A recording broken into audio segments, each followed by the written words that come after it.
Hello, what up my people, welcome back to my channel once again. So today I'm going to be sharing with you guys my trade recap on gold. Today being 17th March 2025, I actually caught 3 consecutive trades on gold, and I'll be sharing the confluences that I actually looked at before jumping into those trades.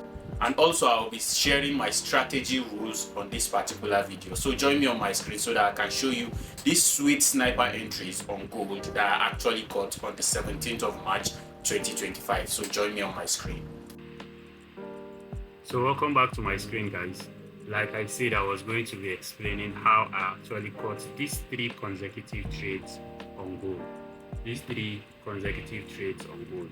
So I will be starting with the open of the day. Open London session, the open of London session on 17th of March. Okay, on 17th, this is where 12 a.m. started on 17th. But this is our previous low for Friday. This is our previous low. On this low here, as you can see, we have a demand zone. We had a demand zone here.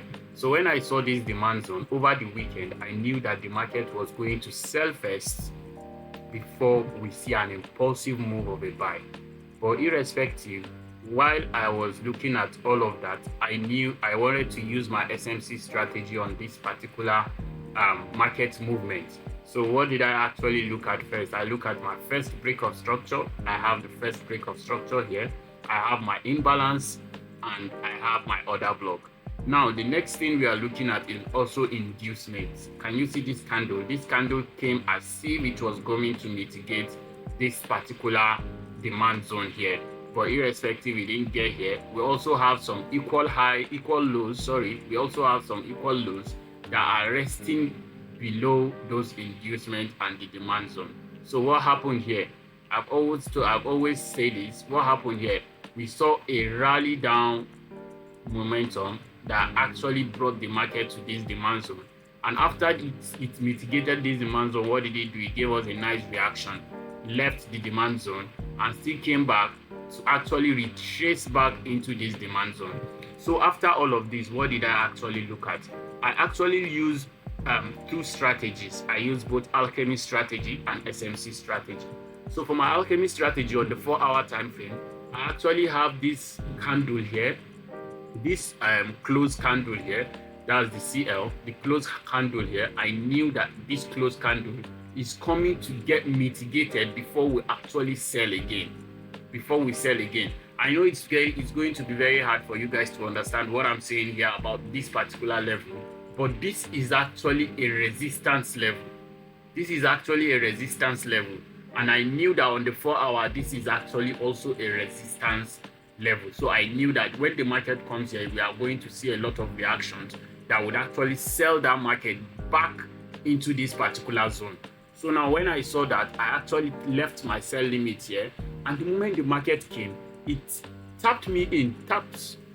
Now, what is my confluence in my trades? Don't forget, guys, I always explain what my confluence is when it comes to my point of interest.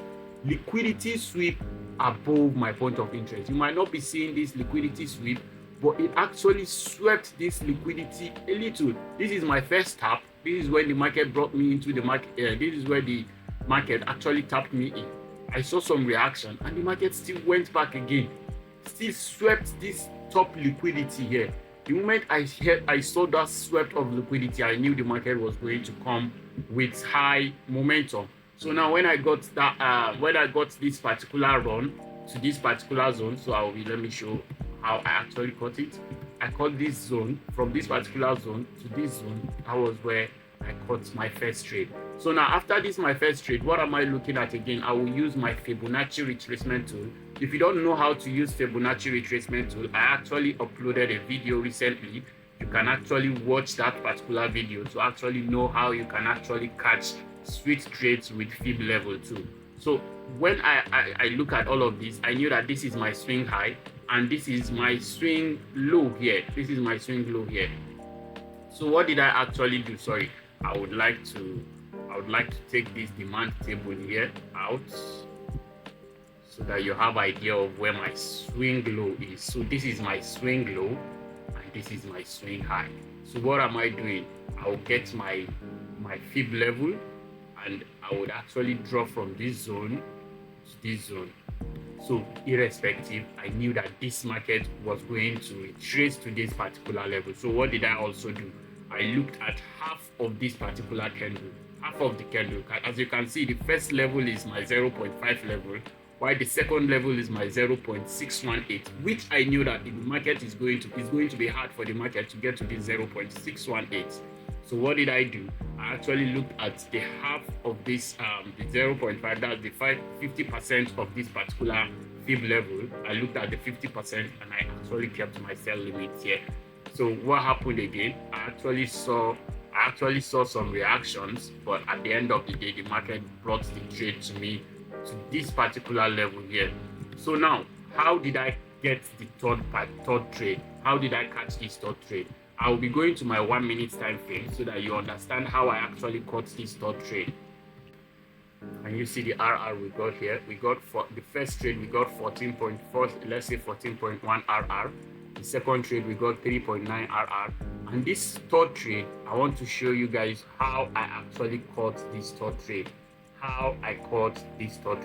Now, as you can see, after the rally down from the market and respecting our fib level, I have one confluence about my trade, my strategy. The moment a market respects my 0.5 level, if the market respects my 0.5 fib level, it is almost impossible for the market to disrespect my order block. The moment the market retraces and respects my 0.5 level, like respect my fib level, it is very, very, very rare and very hard for my order block to be disrespected. Okay, so after I noticed that my 0.5 level was actually respected on this market, I actually had a demand zone here. I have this 1 minute demand zone. I caught this trade on the 1 minute time frame. This is my 1 minute demand zone, and I knew that this demand zone was going to be respected. Now, I always tell you guys something. Don't forget that on every point of interest, you must see a liquidity sweep. On every point of interest, you must see a liquidity sweep. So now, what am I saying here?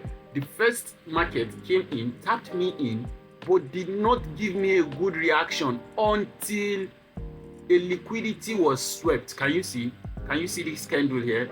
This candle swept this particular liquidity here. The moment it swept the liquidity, what did it give us? It gave us an impulsive move. It gave us a nice reaction out of the market as a whole. So what now happened? I actually was able to catch this trade also from this particular zone, from this zone here to this zone. And that is how I actually caught my 3 consecutive trades on gold. So thanks for watching my trade recaps, and I'll see you on the next one, guys. Peace out.